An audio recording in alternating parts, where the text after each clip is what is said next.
Tsuda Umeko was one of the first Japanese women to study overseas. She was only 6 years old when she became one of the group of students who were sent to the United States with the Iwakura mission in 1871. They were the first Japanese women to study abroad at the Japanese government expense. One purpose of this part of the Iwakura missions was to cultivate girls in Western conventions so that they could become models of Japanese ideal women and help Japanese modernized.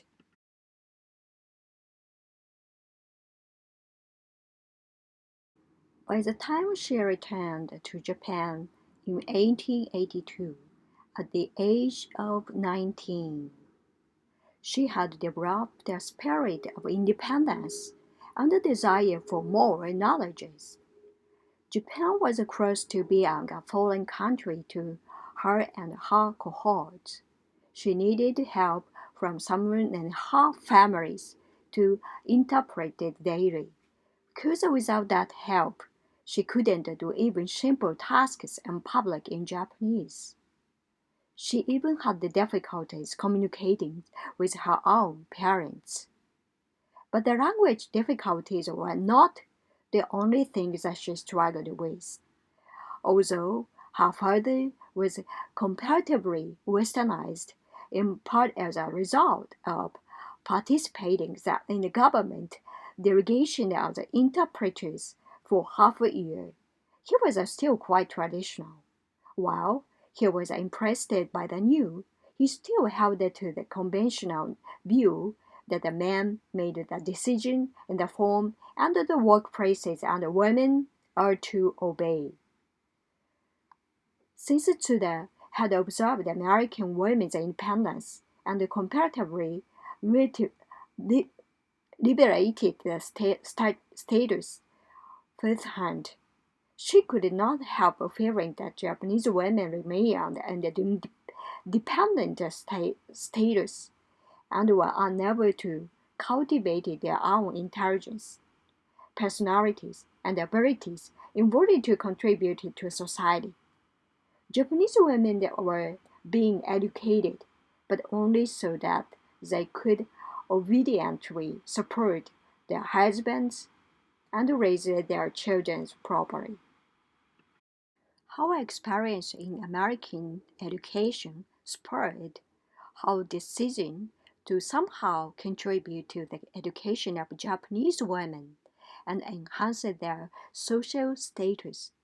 She made up her mind to devote her energies to the higher education of Japanese women. As a result of her efforts, the school became approved by the government as a vocational school, and graduates were exempted from taking government examination before being accredited as teachers. Gradually, the school became economically stable, and its graduated onto the professional world well educated. After a long illness, compounded by a busy life, she passed away at the age of 66 in 1929. The school she created underwent several name changes, and after World War II, it became Tsuda College, with a reputation as one of the most prestigious women's colleges in Japan. Under the influence of her education in American and Christianity that she had adopted, her contribution was to develop independent women with individual intelligences and a strong identity. Her commitment to raising the status of Japanese women through higher education contributed to the foundation of the radio women's movement. Through education, young women built networks and forged new ground and opportunities for women in Japanese society.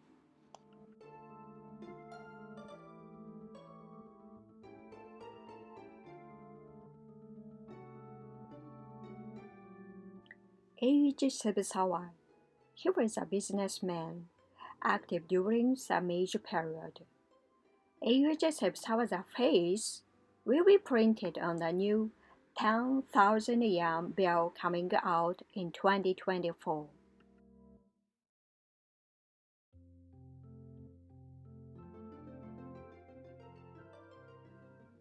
During the Meiji period, he introduced the Western-style business to Japan. He also founded Japan's first bank. He was also involved in the foundings of hundreds of companies in Japan. Many of them still remain today.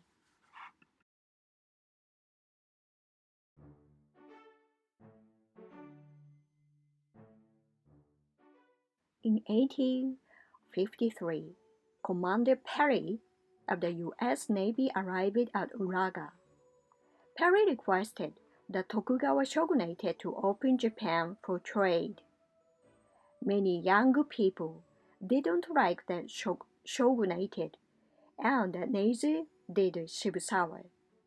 In 1863, Shibusawa had his friend planned to take over Takasaki Castle and attack the foreign settlement in Yokohama. However, the plan was not carried out. One of his cousins was against it because they didn't have enough weapons.